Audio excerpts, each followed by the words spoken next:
Hello guys, स्वागत है आप सबका। तो आज हम बात करेंगे अदानी पोर्ट्स की। पूरी वीडियो ज़रूर देखें, आपकी इसके अंदर होल्डिंग हो या ना हो। नुआमा ने इसके ऊपर जो है बड़ा टारगेट दिया है। इसका रीज़न ज़रा देखें, तभी आपको जो है अच्छे से समझ में आएगा। हेडलाइन को देख सकते हैं कि अदानी पोर्ट्स का स्टॉक दे सकता है 63% का बम्पर रिटर्न, डिस्काउंट पर निवेश का मौका। आखिर ब्रोकरेज हाउस इतना बुलिश क्यों, वो हम देख लेते हैं। उसके शेयर के प्राइस के ऊपर भी हम देखेंगे। और साथ साथ अगर आप नए हैं इस चैनल के ऊपर तो सब्सक्राइब जरूर कर लें हमारे चैनल को। अदानी ग्रुप के कई शेयरों के ऊपर हम डेली टेक्निकल चार्ट के ऊपर एनालिसिस करते हैं, हमारे चैनल को विजिट जरूर करें।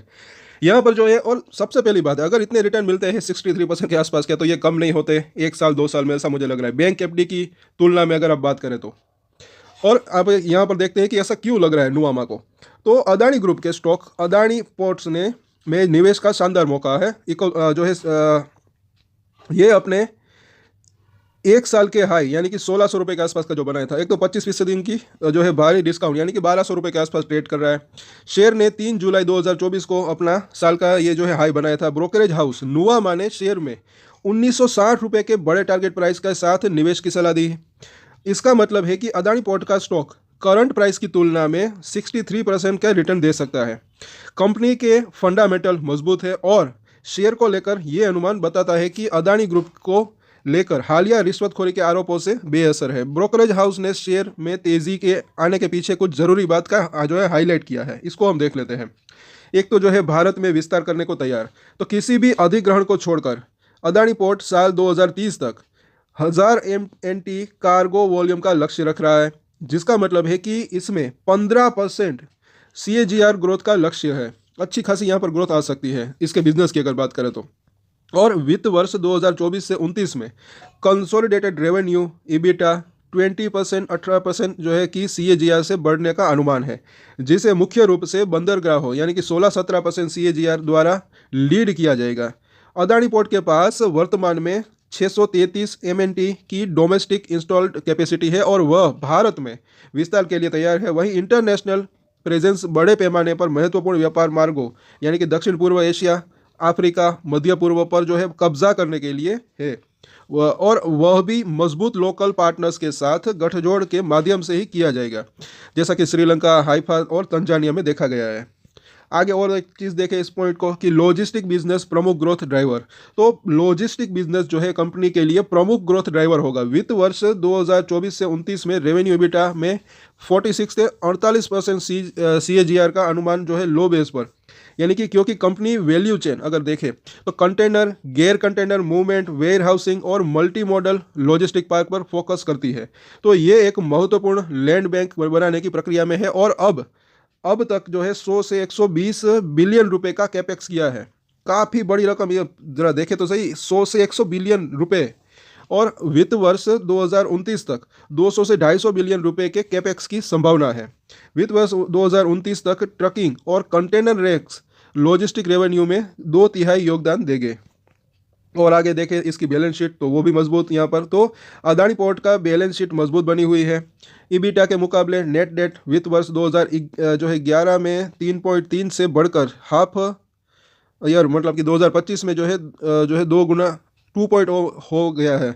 और ये शायद यहाँ पे क्या टाइपिंग मिस्टेक है या पता नहीं, 2011 की ये बात हो रही है या फिर 2021 की या फिर 24 की। आगे देखते हैं कि जो कि 3.5 की लिमिट के भीतर है। अदानी पोर्ट को उम्मीद है कि 2019 में OCF में 18% CAGR बढ़कर 345 बिलियन रुपए तक पहुंच जाएगा, जो कि मजबूत 95% OCF जो है EBITDA रेशियो दर्शाता है।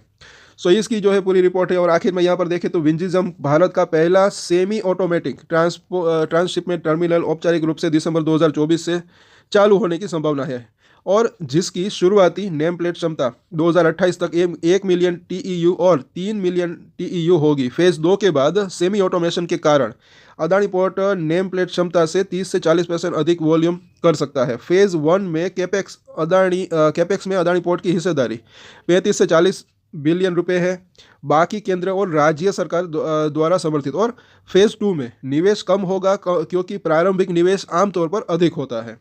तो ये जो इसकी पूरी की पूरी रिपोर्ट है। और आगे देखें तो इसकी शेयर होल्डिंग पैटर्न जरा देखें सितंबर तिमाही तक की। तो FIS के पास कितना है 15%, DIS के पास 13% के आसपास और गिरवी रखे शेयर 0.03% और प्रमोटर के पास अच्छी खासी होल्डिंग 65% से भी ज़्यादा। और ये इसका शेयरों का हाल।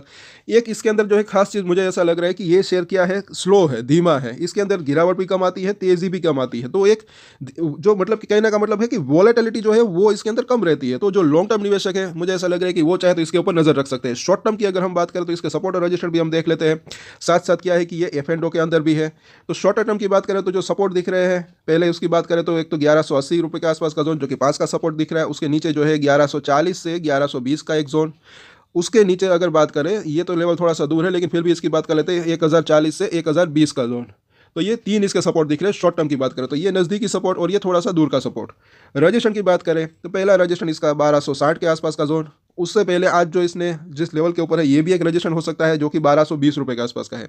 ये लेवल पार हो जाता है, उसके बाद जो है तकरीबन 1320 से लेकर 1340 का जोन, एक ये दूसरा, ये नज़दीकी रजिस्ट्रेशन दिख रहे हैं।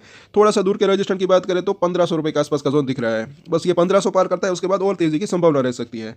जैसे कि नुआमा का टारगेट को भी आप चाहते हो उसके ऊपर भी नज़र रख सकते हैं। सो आज के वीडियो में इतना ही।